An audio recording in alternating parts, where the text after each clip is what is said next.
On this day, in 1913, the suffragette Emily Davison was at Epsom racecourse for the Derby.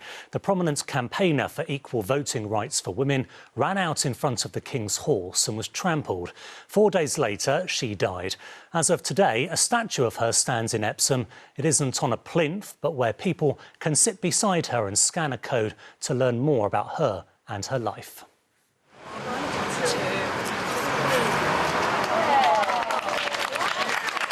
In a year when so many are being pulled down, a statue few would begrudge being unveiled.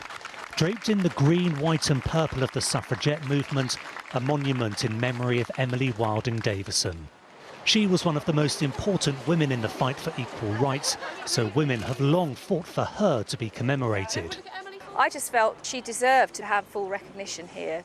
Women's issues are still in the forefront, and I think it's important that we remind the younger generation as well that, you know, these women really made sacrifices to get the rights that we take for granted today.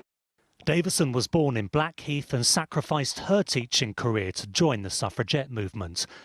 For years she fought for women's equal rights, but it was her final act that became one of the defining moments of their long struggle. At Epsom Derby in 1913, she ran onto the course and was trampled by the King's horse. Some believe the 40-year-old was trying to kill herself, but there's also evidence she might have been trying to tie a scarf to one of the horses.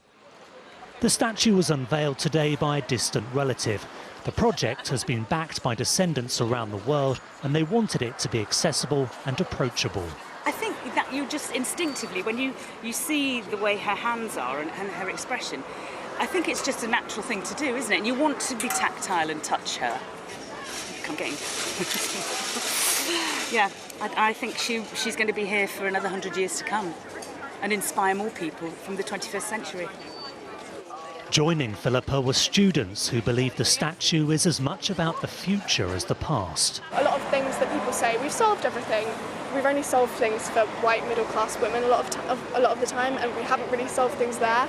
So kind of this new wave of feminism takes into account women all around the world. It's feminism for everyone, and that's what we're pushing for, and that's what we're passionate about. Now young and old can sit with the woman who embodied female rebellion, a lasting memorial to a remarkable life.